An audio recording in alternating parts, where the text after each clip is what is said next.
IPS no es rentable y yo respondo a varios comentarios que se repitieron mucho en mi video anterior. Voy a poner en pantalla 5D, porque engloban casi todo lo que me dijeron, que el IPS también invierte, que esto es un sistema solidario y no cuenta a tu nombre, que yo fui muy vago con los números, que no consideré la inflación, impuestos, comisiones ni riesgos, y que además el IPS también te da salud, no solo jubilación. Arranco reconociendo lo obvio. En el primer video fui muy simple. Hice un cálculo a grosso modo para mostrar una idea, pero no detallé cómo funciona el IPS, y eso generó confusión, así que hoy lo explico mejor y con números más completos. Y antes de seguir, esto es educación financiera, no es un consejo financiero. Primero, el IPS no es una cuenta individual.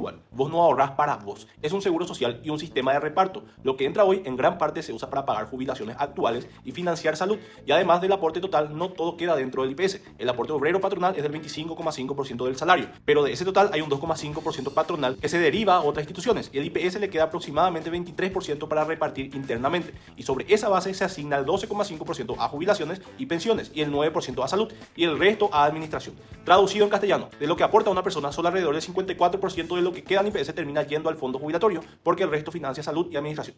Te lo traduzco con un ejemplo simple para que se entienda. Si el aporte total ronda 740.000 al mes, eso suele ser alrededor del 25,5% del salario. Entonces el salario aproximado sería 2.902.000 ahora. De ese salario, lo que realmente va a jubilación es 12,5%, o sea, unos 363.000 por mes. Si esos 363 por mes fueran a tu cuenta y lo invirtieras 25 años con una tasa conservadora del 6%, que suele ser la IPS, te daría cerca de 251 millones. Si exageramos a 10% anual, como consiguen los top globales con SP500, daría cerca de 482 millones. Y ojo, ya que muchos me objetaron el número de SP500, si miras el retorno total anualizado de los últimos 20 años, están alrededor del 11% en dólares. No es una promesa, es un promedio histórico. Y si quitas el promedio, no hay forma seria de comparar, porque el mercado sube y baja año a año. Y a largo plazo, pocos instrumentos líquidos, diversificados y transparentes han competido con eso. Es lo mejor que hay el SP500.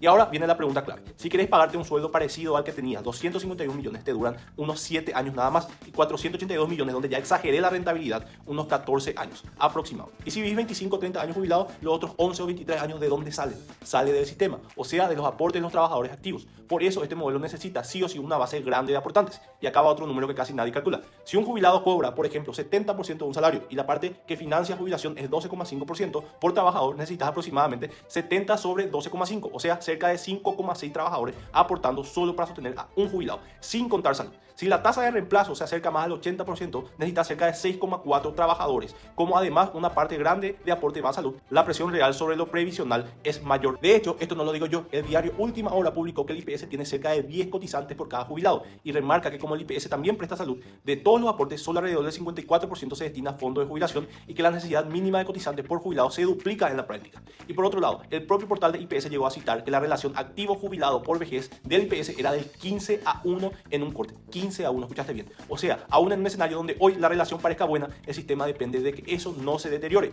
Y ese es otro punto delicado. La tasa de natalidad viene bajando y cuando nacen menos chicos, en 20 años tenés menos trabajadores entrando al sistema. El INE ya publicó que Paraguay está por debajo del nivel de reemplazo, con una tasa global de fecundidad de alrededor de 1,92 y proyecta que podría bajar más hacia 2050. Menos jóvenes aportando y más población envejecida significa menos aportantes sosteniendo a más jubilados. O sea, no se van a poder juntar esos 15:1 o 10:1.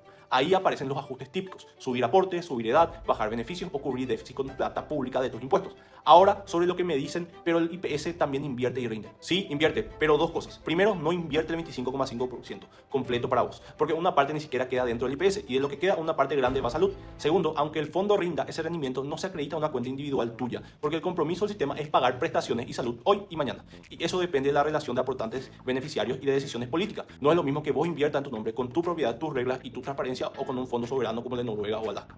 Y para blindar esto con datos oficiales, el propio IPS presentó resultados de su informe actuarial 2024-2100, diciendo que desde 2020 ya existe un déficit corriente y que se viene cubriendo con rentas de inversiones, con proyección de que esas rentas alcancen hasta alrededor de 2036 y luego se empieza a usar progresivamente capital del fondo de reserva, o sea, se toca capital. Incluso mencionan un escenario donde si la rentabilidad fuera inflación más 2% anual, se podría estirar la cobertura hasta aproximadamente 2046. Eso es literalmente admitir que el sistema necesita que entren más activos, más aportes o más rentabilidad, porque si no se empieza a comer la reserva de capital. Y sumo otra cosa que muchos no saben: el cálculo de tu jubilación no se basa en toda tu vida laboral. Antes se tomaban los últimos 36 salarios y ahora el propio IPS explica que el periodo de referencia se extiende progresivamente de 36 a 120 meses, o sea, hasta 10 años. Y que desde el mes 37 al 120 se actualizan por IPC, índice de precio consumidor. Por un lado, esto se hace para reducir distorsiones, pero por otro lado te muestra el problema estructural. No es una cuenta donde cada guaraní que pusiste vuelve a vos con rendimiento, es un beneficio calculado por fórmula. Y acá viene el punto todavía más insostenible. Si justo en los últimos años tu ingreso explotó, o sea, subió subió mucho, el sistema te calcula una jubilación más alta basada en ese promedio final, pero vos solo aportaste pocos años a ese nivel. En otras palabras, en 10 años no alcanza a aportar lo suficiente como para financiar una jubilación que se calcula sobre un salario mucho más alto o salud, y esa diferencia la cubre el sistema con los aportes de los activos. Eso hace que el sistema dependa todavía más de que siempre entren nuevos aportantes y de que la relación aportantes por jubilado se mantenga más alta, cosa que en la práctica se complica con informalidad, envejecimiento y baja natalidad. Y ojo con otro detalle que casi nadie sabe, y lo digo para que nadie te agarre por ahí. El IPS tiene un techo legal de haber jubilatorio máximo equivalente a 10 salarios mínimos, y también se ha publicado valores máximos y mínimos de haber en comunicados del propio IPS. Esto ya te muestra que no es proporcional a lo que aportaste como una cuenta individual, es un sistema con topes y reglas. Por eso yo propongo 3 caminos que son más racionales y que se pueden sostener mejor.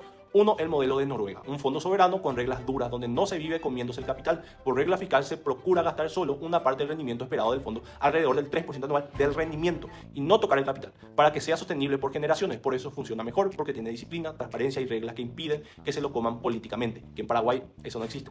2, el modelo Alaska, un fondo que invierte y reparte dividendos a la gente, escúchate bien, y si el fondo le va bien, el ciudadano lo siente directo, porque existe un dividendo anual con una metodología oficial de cálculo basada en el desempeño del fondo y los elegibles. 3, lo más realista hoy para la mayoría, IPS como piso, y aparte invertir por tu cuenta todos los meses, aunque sea el mismo monto que entra al sistema o una parte de ello, porque así no dependes de una sola fuente y construir patrimonio propio. Y para el que pregunta cómo hacerlo desde Paraguay, se puede como Happy para acceder a ETF del SP500 y fondo indexado. El lunes grabo un video paso a paso con eso, bien simple, con montos, comisiones e impuestos, y también explico riesgos como la volatilidad y el tipo de cambio, porque esto no es magia ni rendimiento garantizado, pero en los últimos 20 años fue de 11%. Imagínate invertir 740.000 por 25 o 20 años a un rendimiento del 11%.